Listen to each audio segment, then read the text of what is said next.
Hey everyone, welcome to the All Things Private Practice podcast. Joined today by friend and colleague Rachel Murdock, who is a therapist and clinician, group practice owner with Beyond the Storm Behavioral Health. And she is a burnout specialist, burnout prevention specialist, who really is working with organizations to help with culture and organizational burnout and just all of the things that go into that, because she has a very unique background where she used to work for the FBI. So that is super cool. And you have left an entity, that obviously has a lot of acclaim for good or for worse. Mm-hmm. And you are not sad to be gone. Yeah. Is what you just said before we started recording. Yeah. I miss the work, but the organizational stressors are what I don't miss, like worrying about government shutdowns and reduce in force and some of those other things. And all of those things are things that can contribute to burnout, which is sad to say because I worked crimes against children, and the hardest part wasn't the crimes against children. It was all of the background noise that added an extra layer of stress and just the political climate. Those things can definitely, come and go. And it becomes a really tricky thing. But yes, I feel very relieved to be my own boss and a business owner, even on the hard days. It's better than working for, an organization for me at this point in life. Yes, I've said that many times on here that as a business owner, even on hard days, I would take it any day over working for somebody else. Mm-hmm. I have no regrets. Do you have any? Either? I don't.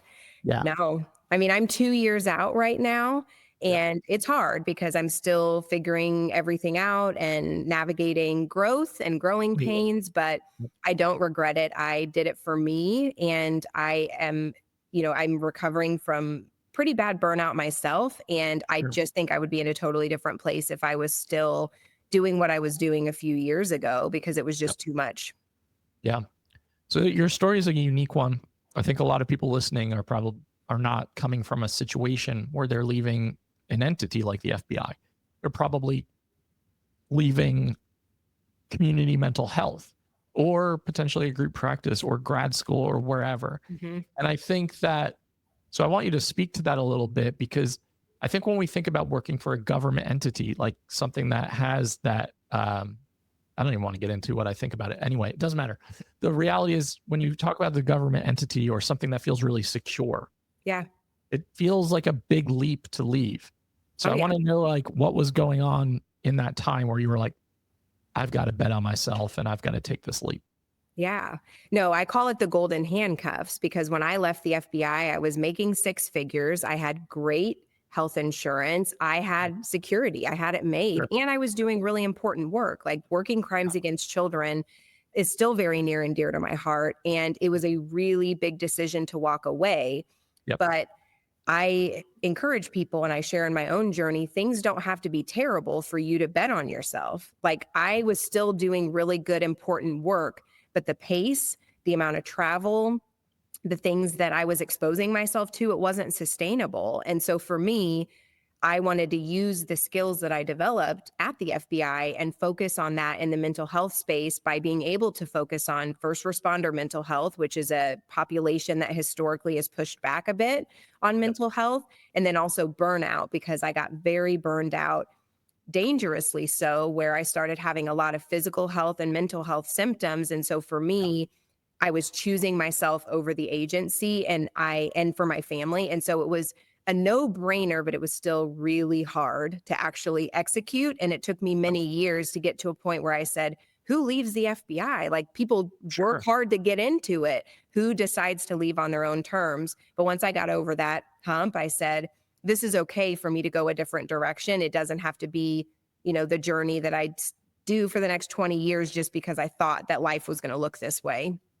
Absolutely. 100%. That's a really great reminder, because I think those of you who are listening who can't relate to leaving the FBI, you can certainly probably relate to being in a stage of burnout, where we hear this so often with people in community mental health, where they're like, I'm so burnt out. I've been getting sick. I'm developing all these autoimmune disorders. But I feel like I have to be there. I feel like I need to work 60 to 80 hours a week, and I can't let my team down, and I can't let my clients down, and all of the shit that comes with it. And I was Mhm. there. I mean, Yeah. I was in middle management and community mental health. I could never do enough for our staff because we never had enough resource, but I could never like, what's the word I'm looking for? I could never appease the higher ups who had nothing to do with like the people who were actually doing the work or were Right. asking more with less. And it Right. felt like an impossible position to be in. I'm working 80 hours a week, being on call, like being up all the time because I managed a 24-hour facility. So like if we had someone call out for the 2 a.m. shift, it was my responsibility to figure out like how to fill it. And I Mhm. was so burnt out, and I guilt tripped myself forever about leaving. And I felt like, Mhm. but they need me, and Yeah. my staff needs me, and my clients need me. And then I wrote a fucking 90-day notice, and they replaced me in 2 days. They don't Yeah. need me at all. And Right. it's amazing the mental gymnastics we can go through because of security and safety and stability. And Right. I always like I almost described some of those entities in community mental health, especially as like almost abusive relationships where you feel guilty for leaving, but they don't need you at all. And they Right. will take advantage of you, and you will get burnt out, and they don't give a shit. Yeah, and we hear that a lot where people kind of liken it to a domestic violence relationship where you are vying for the approval of your Yep. agency or the person, yet there's this cycle of, it never being enough or never good enough or Yep. all of the things. And as you mentioned, the FBI takes a little longer to replace someone because of the background checks. Right. However, that's the joke that I say, when I'm training now, I'm like, somehow the FBI was able to move on without me, even though I thought that I was so damn important to them. Yep. And I'm not Sure. negating the impact that we have, but I also think that the agency will continue to function once you're no longer there. And so Yep. you don't have to hold yourself back for feeling responsible for something that isn't yours to manage. Like the FBI found a replacement and she's a Yep. good replacement and they Sure. figured it out. And Right. so it's okay to choose yourself and not take on the responsibility of keeping an agency functional when it's not yours. I was not the FBI director. It was not my Yeah. role to figure Sure. out what to happen from there. Totally. Yeah. And that's a great point. And I think that's like this existential crossroads for a lot of us. Like, is it okay to put myself first? What happens if I start doing that? Because I've been so used to, especially as therapists, right? Like Right. so often people pleasers, or like, I'm going to do everything for everyone. I'm going to put everyone else before myself. And so much struggle to say like my needs matter and what I want to pursue matters. And I think that Right. is a huge step when you can like confidently and definitively say, I want to pursue this thing for me. And I know that there is risk involved and that it's scary, but is the juice worth the squeeze in the long run? Right. Right. Well, that's how I actually found you in the first place is during this crisis journey when I was like, what am I going to do? And you were kind of just starting out your coaching and moving into that. And I remember you saying, which is now, the tagline, like doubt yourself and do it anyway. Cause my fear was A, I'm going to leave the agency, but B, what if I do it and I'm not busy or Yep. I don't succeed or it falls flat. And I remember thinking like, why do I assume that it's going to turn out like this? And now my friends kind of tease me because it's turned out the complete opposite way from what I Sure. feared because they're like, you're the hustler. You would never sit on the couch and Yeah. sit back and not make it happen. But I remember distinctly being like, but what if I walk away from this great job and I can't get back there if I want to as Yep. easily as you'd hope? But then on the Absolutely. flip side, man, I am richly blessed and I've worked my ass off. But to look Yep. at it was me in January of 2023, and I have myself and 11 other clinicians in 2 years. And Yep. it's not been without pain points, but you can do it and you For can sure. have a vision and fear and do it anyway. Well, it's, congratulations on that. First of all, it definitely worth applause. I think, just knowing you, and I got to know you in Belize at my retreat with Gabrielle, but like, I would never think you were the person who's going to fail at this just because your personality type would not allow for it. But Yeah. I understand because I'm the same way, Hmm. how our intrusive thoughts can really convince us otherwise. Hmm. And what you're doing now, right? Group practice owner, um, training for organizations, dipping your toe into speaking. These are things that probably when you left that job, I don't know, did you think that this was going to be the outcome? I think I have all these big dreams and I didn't want to bite off more than I could chew, but I did know that one-to-one therapy was not the long-term goal because I feel like Sure. just at my age and how long I've been in the field, I know that that's not something I want to do for the next 20 years. So I definitely Sure. wanted to think about diversifying my income. I think for me, I didn't expect it all to come together as quickly as it did.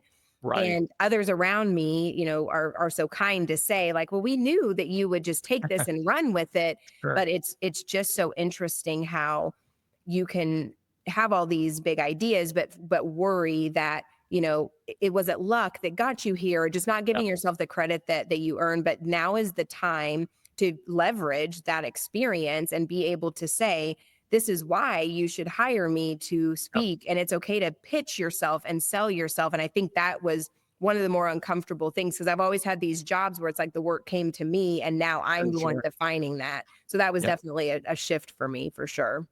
Yeah, it's huge. It's huge. It's like there's such an intense level of vulnerability, but I kind of find it exciting.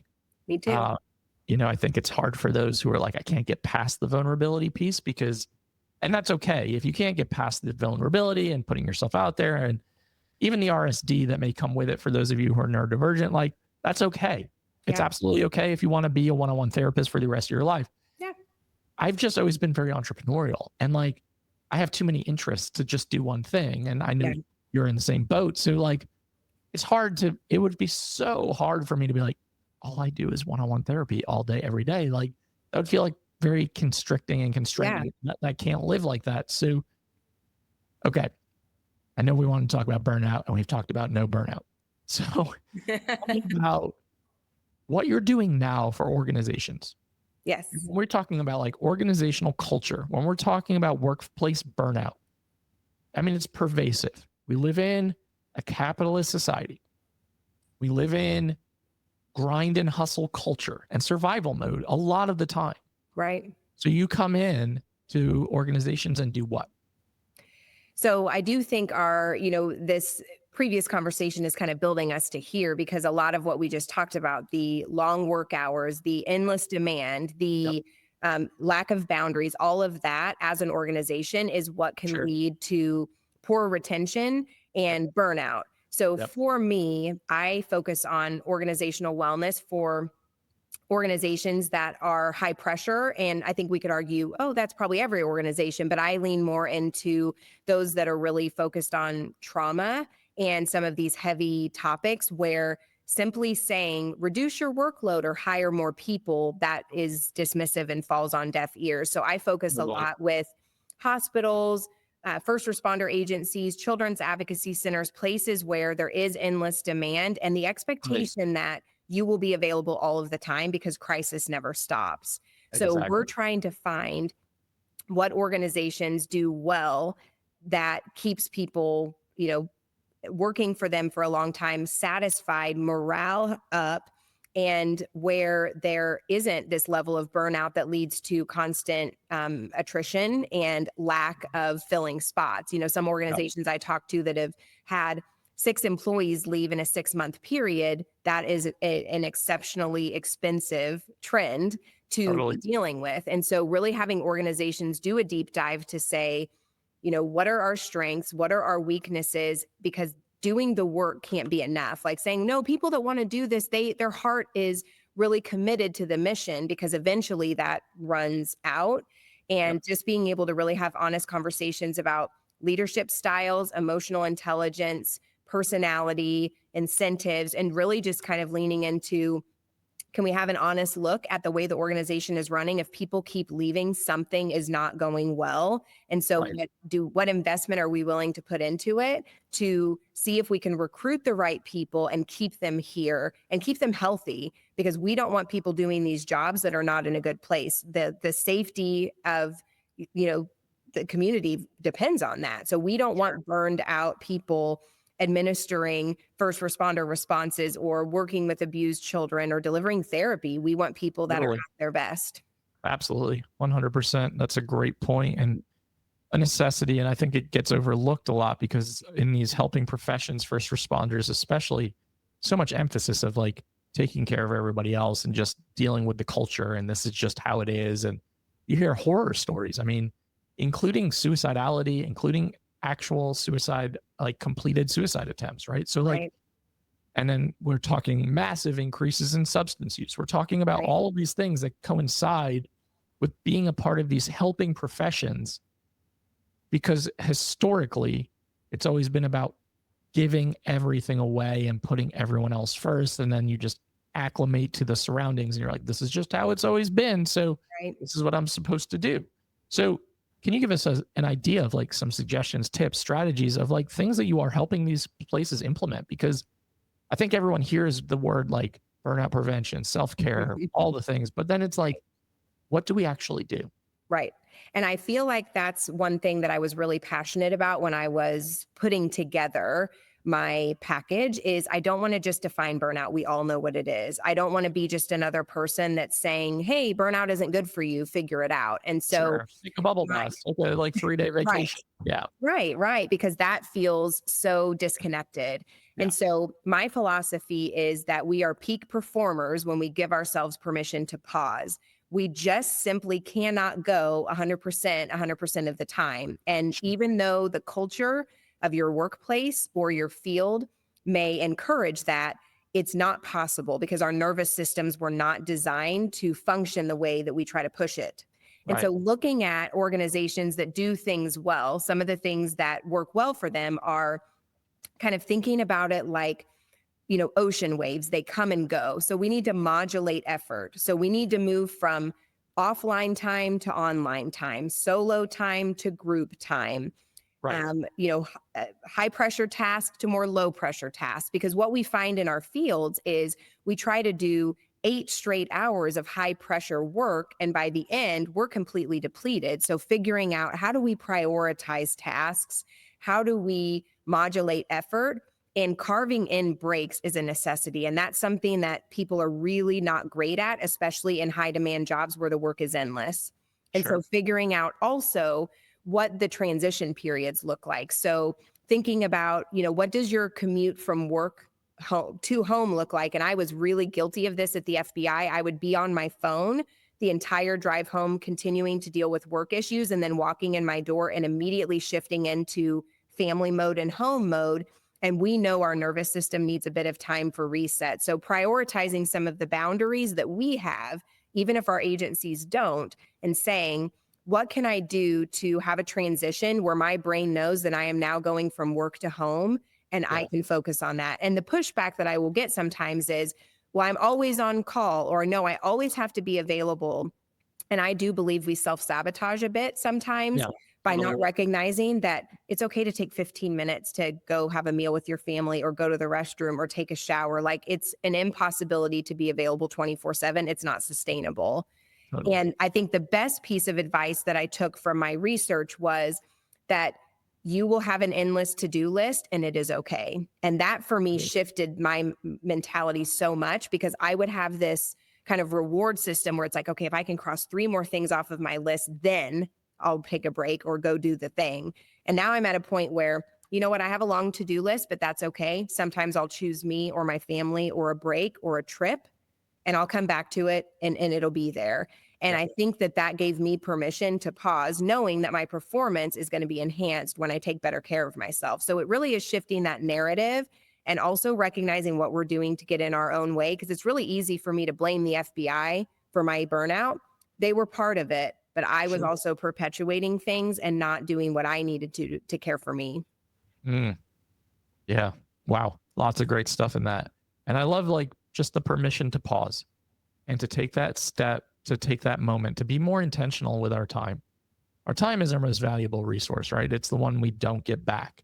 Right. And how often we are consumed by work or everything else that's happening around us. And with the struggle to just be present with what's in front of us. Right.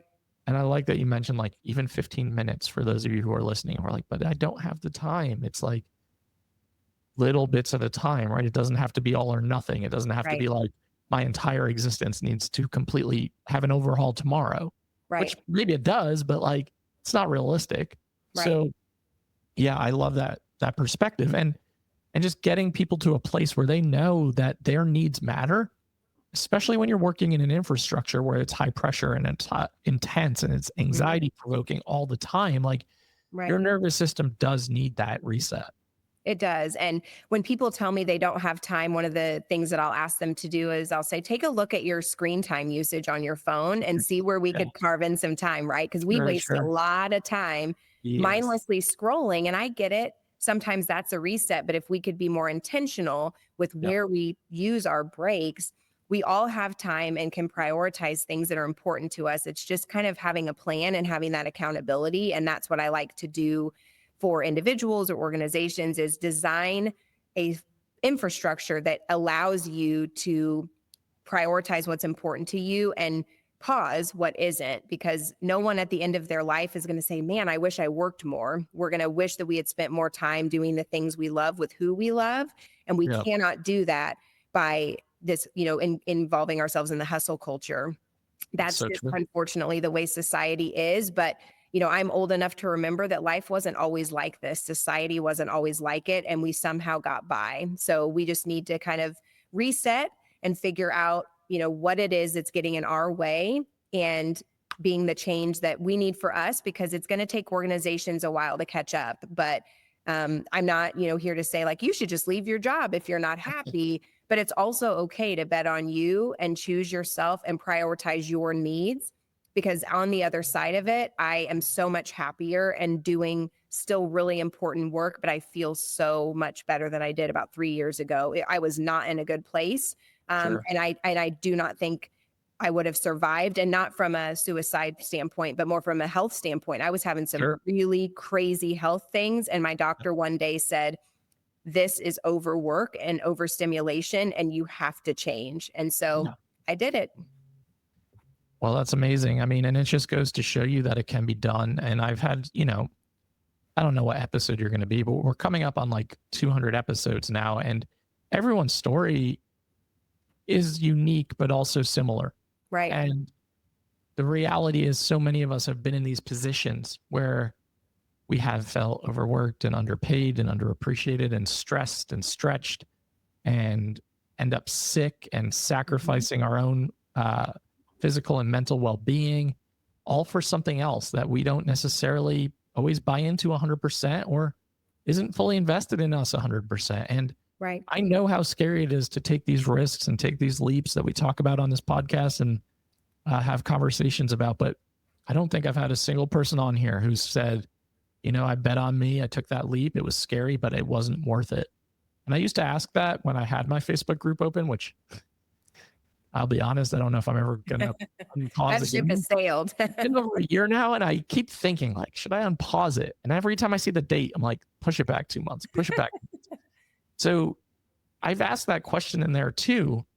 Does anyone regret their decision to take the leap? And the answer has never been, yeah, I regret this decision. That doesn't mean that it's not hard. Right. That doesn't mean that it doesn't come with its own unique set of challenges and obstacles and a lot of self-doubt and questioning too. For sure. But it gives you control back. It gives you your agency back. It gives you autonomy to make your own decisions. I always joke that like I'm unemployable now, but that's probably true. But I don't think I could ever hand in a PTO request again. Like I don't think I can ever, I just don't think I can live and exist that way. Yeah. I mean, the amount of opportunities just to travel, even, I was with you and Gabrielle in Belize. I'm hosting my first retreat in the fall in Costa Rica for first responder therapists. And like, that's just not stuff that was even on the radar. And it's just so freeing to think what I can design this the way that I want to. And sometimes I don't do a great job and I overextend, and then I learn and then we pivot. But it's just so cool to have the freedom to design things the way you want, when you want, and have the fear, but say, what can I use from my journey to inspire others and teach others that it's okay to choose you? And as cheesy as that sounds, it's something that a lot of helpers and therapists struggle with because we feel selfish or we feel like our needs aren't as important. And I've been on that side, and the end did not look good. And so I'm really happy to be able to say no and not feel guilty about it, not too guilty anyway, Right. and be able to say like, no, I have some goals and I'm going to meet them. And the journey may be bumpy, but it'll be worth it in the long run for sure. Love that. Love that. Congrats on the retreat, by the way. I saw Thank that you. posted. It's amazing. I'm excited. It's about doing that type of stuff and, getting excited and being passionate and kind of really allowing to pursue those things that light you up.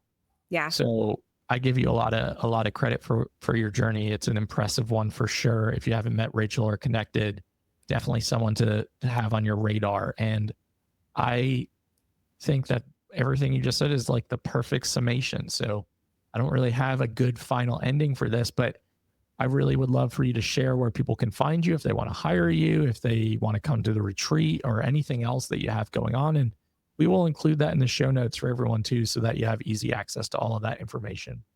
Yes. So I will share my LinkedIn, my Instagram, and I've got a couple Facebook pages, one including the First Responder Behavioral Health Network, which is where you can join the retreat. And then I have Murdock Mindset Solutions, which is my coaching business. So I will give all of the websites and links and would be happy to connect and see how I can support you and your agencies. And I think from coming from a very large politicized government agency and also previously working in nonprofit, I've kind of spanned all of the different environments that we can be in. And I know the growth areas and challenges that I, experienced, and also the transformations that we can see when we get the right support in there. Absolutely. That's so well said. Looking forward to spending more time together all over the world. I think you're coming to my Yay. Scotland summit and to New I Zealand. am. So I'm looking forward to that as well. And thanks for coming on here and making the time while you are actually doing a training somewhere else. Yes. So Thank multitasking. you. Right. Always. So thank you so much. I appreciate it. You're welcome. To everyone listening to All Things Private Practice, no episodes are out on every single Saturday. Like, download, subscribe, share, doubt yourself, do it anyway. We'll see you next week.